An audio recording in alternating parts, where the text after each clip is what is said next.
Welcome to the Jacqueline Hayes Show. Empowered you, empowered living. She talks with amazing people, has amazing conversations, and hopes of helping you experience amazing joy, meaning, and purpose in your life. The Jacqueline Hayes Show is dedicated to helping people feel empowered, strong, valued, and joyful. On the show, we'll talk about what inspires, challenges, moves, and shapes us, and hopes that it will do the same for you. Our conversations will be lively, purposeful, and fun. Thank you for tuning in. Enjoy the show. Hi friends, good day. Hope you're well. Welcome to the Jacqueline Hayes Show.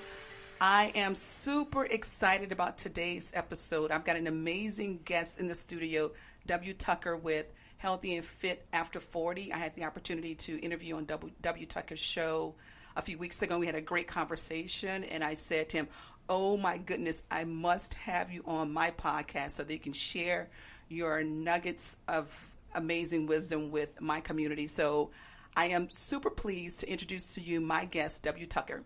Hello, hello, hello. Thank you so much for having me. I'm so excited to be on. Hi there. I'm just so excited that yes, you're here. You're such a cheery person. That's what's so good I have so many questions for you, and I'm just so excited that you're here. So thank you so much for being here. Absolutely. Yeah, W. Tucker is actually the founder of Healthy and Fit After 40 podcast, which is a really good platform. If anyone's looking for information regarding overall health and fitness, just go to healthyandfitafter40.com.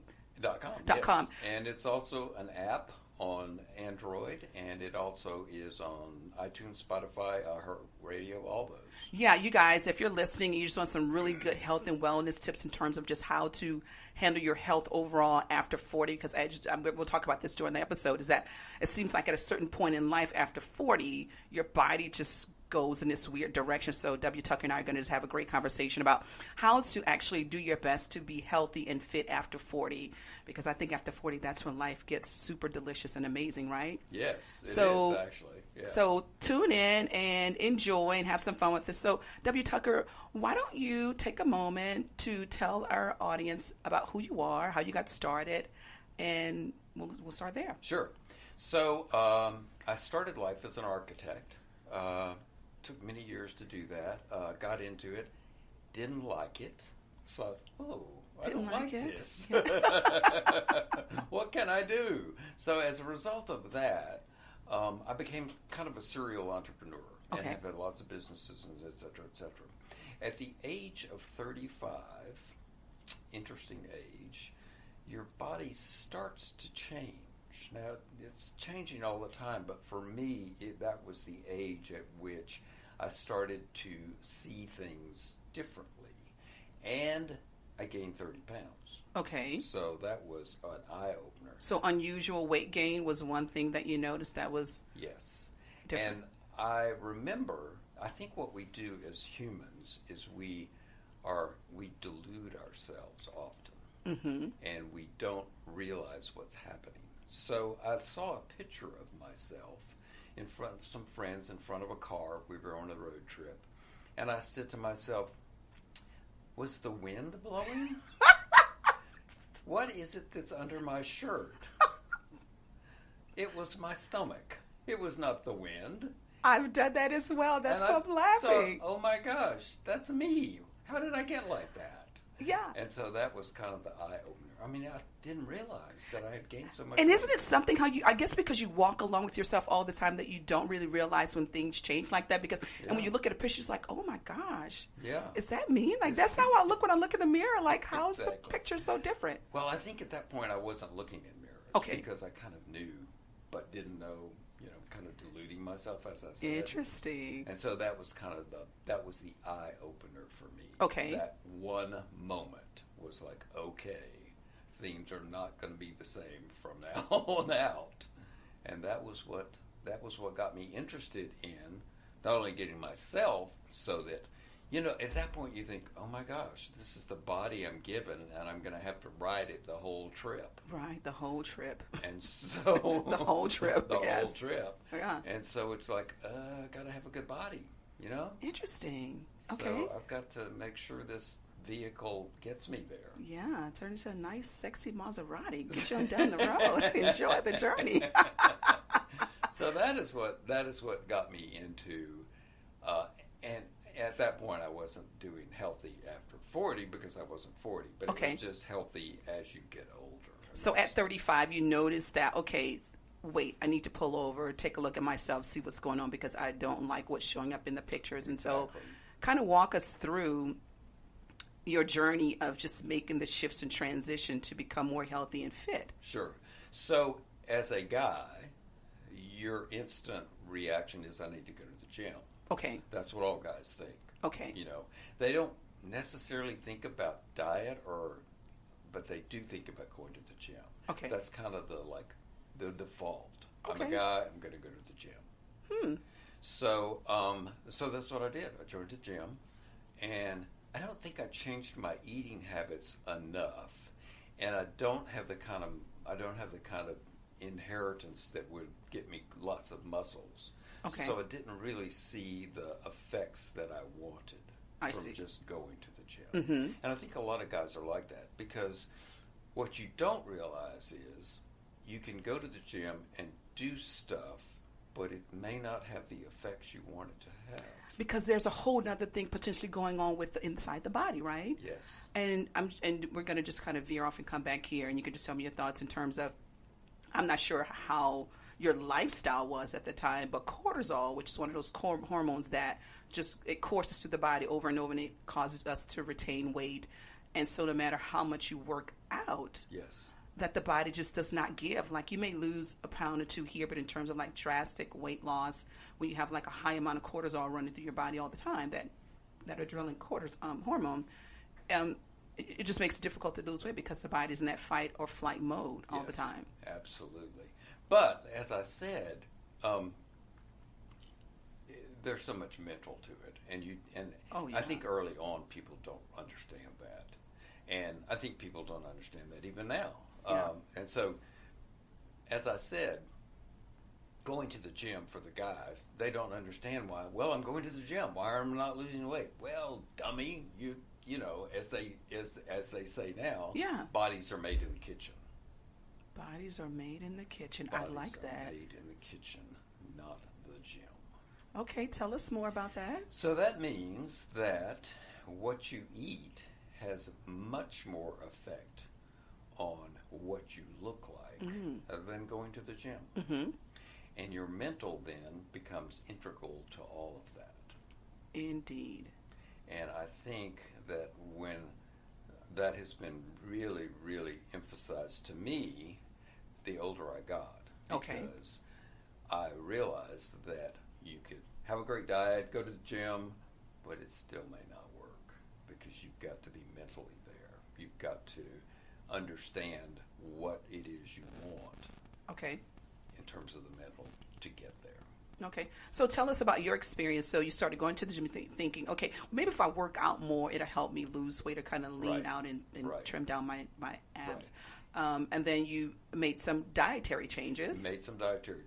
Okay. Yes. Like, did you tell us about that? Like, how did you change your eating habits? I think back then it was, the diets that were popular were ones that probably, it was like Atkins. Atkins was the big diet back then. Mm-hmm. And so I did start to do Atkins and did actually see results from that. Okay. And so Atkins it's just low carb. So there's been lots of low carb diets throughout the years. Mm-hmm. And they make sense because they really are based on, they're called Mediterranean diet, they're called caveman diet. All those diets are low carb. Centered on low carbs. That's really what they are. And so there is some truth to that being an effective and good diet to have.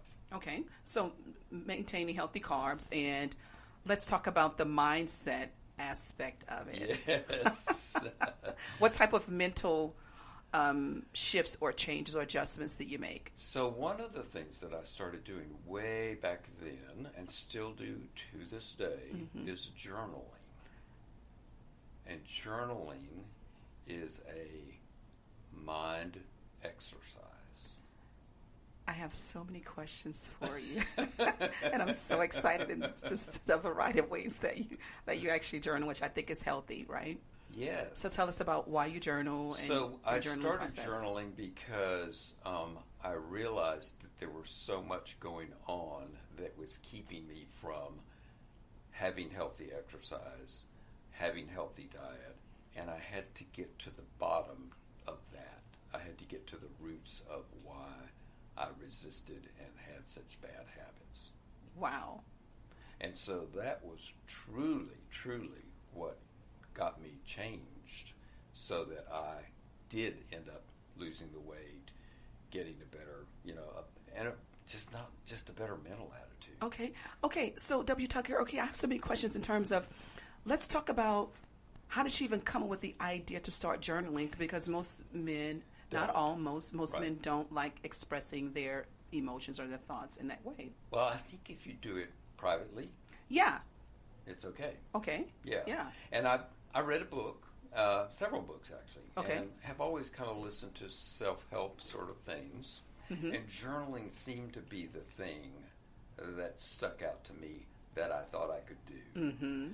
that I wanted to see what worked, see if it worked. Okay. And it did. And I'm dedicated to it to this day. I journaled for an hour this morning. Okay, so for listeners who are looking at incorporating, just making some healthy changes to change their overall lifestyle, maybe consider journaling. Yes. For someone who's new to journaling, whether it's a man or a woman starting out, is there a practice you would recommend in terms of someone just getting comfortable or getting started with journaling? Yes. Okay. The ideal is 750 words a day. Now that's a lot. Okay. But that's kind of the what you're really doing is you're doing two things. One, you're getting out of your brain Mm-hmm. everything that's in there that's negative. Yeah. And you're also addressing whatever negative feelings you have about why you're not achieving your body, diet, etc. Yeah. So you've got to deal with that all the time. Mm-hmm. Because you'll backtrack, you'll fall off the wagon, and you've just got to be motivated to do that. And so that's the way I do it. Mm-hmm. Any particular time of day you recommend that someone takes? Doesn't matter, morning for me. Yeah. I do it in the morning, Mm-hmm. and that way you clear your head before the day. Yeah. And I think you'll see really good results from peace of mind, for one, Mm-hmm. and also it just gets you unstuck from things that you might be stuck with. Right. I journal as well, and it's a good way for me to, I like to write things down because it's a good way for me to kind of like just dump things, Absolutely. to clear my mental space. Because Absolutely. for me, by writing it down and clearing up the space, it Yes. creates room for me to maybe figure out the solution. Yes. And I think things come of it, Same here. I feel the same way. Absolutely, things come of it. Yeah. That you can't project and expect to happen. Mm-hmm. And then you realize it's such a good practice because you realize things that you may have been suppressing. Right. And it definitely helps to break up that mental noise by writing it down, that loop of chatter. Yes. That just goes on, and by writing it down, you get a chance to put some space in there, Yes. maybe some fresh air because you get it Well, out. and sometimes I used to do it. I do it in the morning now, but I used to do it at night because a lot of times when you go to bed and you've got all this stuff rumbling around in your head, you can't sleep. Yeah. If you have written it down before you go to bed, it clears the air. Oh, that's so good. Yeah. And that will get you to sleep better, for one thing. That's a sleep remedy, I believe, as well, to help calm the mind down by Calm just the mind. journaling your thoughts down. Get it out on paper, and once you've got it on paper, somehow it's released. It's out of your mind. At least you've written it down. Mm-hmm.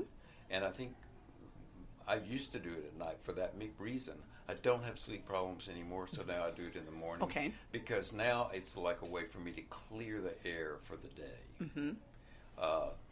Talk about everything. Talk about work. Talk about diet, gym, what I'm achieving, physical, social, Right. mental, Right. career, all of those things. Everything's on the table when you're journaling. And just to understand when someone's journaling that is their sacred space, that they can be very Absolutely. candid and very open candid. with their Nobody's thoughts, ever gonna feelings, and read emotions, it. right? Nobody's ever going to read it. Right. And so you just, exactly, you be as candid as you possibly can. And that's where the revelations come. Yeah. That's where the